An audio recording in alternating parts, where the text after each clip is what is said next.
And India's next challenge is going to be up against Australia. Yes, you've forgotten about Australia and New Zealand in their backyard, and now you're going to welcome them. February 24, 2019 series starts with the T20 internationals, goes on to 5 ODIs. Why T20 internationals? I know they're box office and it's great for networks and everybody. But if the focus is the World Cup, why are you playing 2 T20s? I guess it's great fun. It's just great fun. It is. Maybe you're easing them in because you've just finished with the T20s in New Zealand. Sort of keep that momentum going and work your way into. They've rescheduled it actually, right?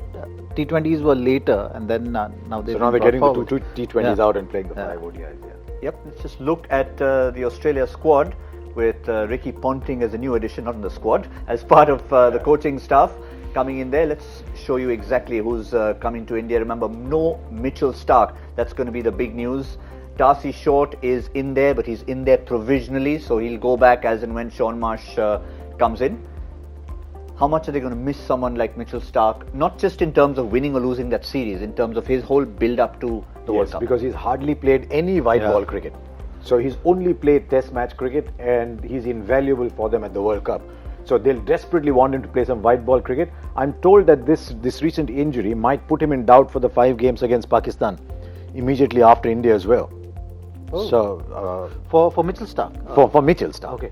Yeah. So he may not have played that much white ball cricket going into the World Cup, and if KKR had retained him, it would be another case of the runaway bride. Again, he'd have missed the World Cup. He's the runaway bride of the IPL. But this team, that's why then Jason Behrendorff gets an opportunity. Jai Richardson's a good bowler. Kane Richardson's had a big bash. I like Nathan Coulter-Nile. I was about to say, yes. He had vertigo now at the big bash. He's had vertigo, so he walked off the field. He bowled 5 balls, got vertigo, bowled a ball that went for 6 and walked off. He's always unfit, poor fellow. Oh. Would you like him as a bowler? You take him to the World Cup if he was fit? Yeah. He will be. Yeah. He should be part of the World Cup according to me. He'll still be around. Another key factor for them is Mitchell Marsh as well. He's someone who has not been playing but has got that impact. What we're talking about, that 6, 7, 8. That's something which Australian and the extra bowling option whenever you require. Which is what they've given to Stoinis now. I think they've given that spot to Marcus Stoinis now. Yeah. From both Australia's and India's point of view, just an overview of what we can expect. See, the 3 is a big slot for Australia, and if they're Khwaja, they're at number 3 for these 5 games. Then they've got to be thinking of Khwaja at the World Cup, which is why it's probably in Zach's team. So also what we saw during the India-Australia one day is they weren't quite sure of whose role was what and who's got to get them moving again. It doesn't help that Marsh is available for a little while, not available for a little while. There's too much volatility around this side for an Australian fan to feel comfortable.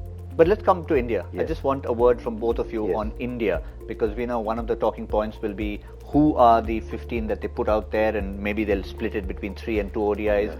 KL Rahul will be one of those in focus. In fact, MSK Prasad did an interview yesterday, I think, the chairman of Selectors, where he said we are almost ready, which is what we've been saying on this program as well. I think they've got 17 players in their list, 17, max 18 in that list.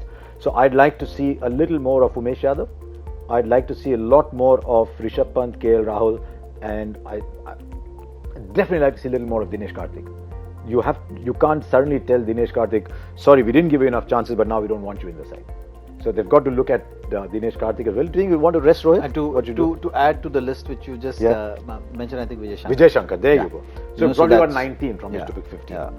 Raidu as well. That's where they are. We've seen enough. Right now, it's again going back to the same thing. That there's only that 1 or 2 spots which are up for grabs, and now Vijay Shankar certainly in that race for sure. He's looked good. He's been very impressive right throughout the series, and you can actually in a longer format ODIs you can consider him as bowler as well. Who can give you 4 overs.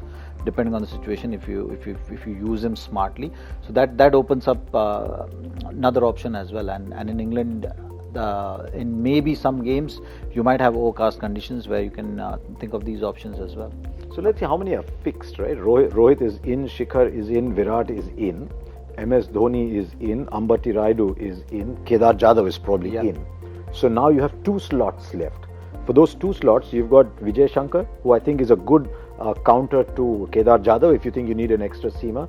But I think Vijay Shankar or Dinesh Karthik will be in one slot, and KL Rahul or Rishabh Pant will probably fight for one slot. Yeah. That's my reading at this stage. Just a final one. I know we've Virat Kohli got a break in these last few games. Rohit Sharma rest for these. What do you think? The series?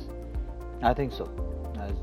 It's been a long tour, so that's something which we might see. Bumrah possibly might not play all the games in Australian ODIs, but they would want to fit in Pant and Vijay Shankar for sure. So that's something.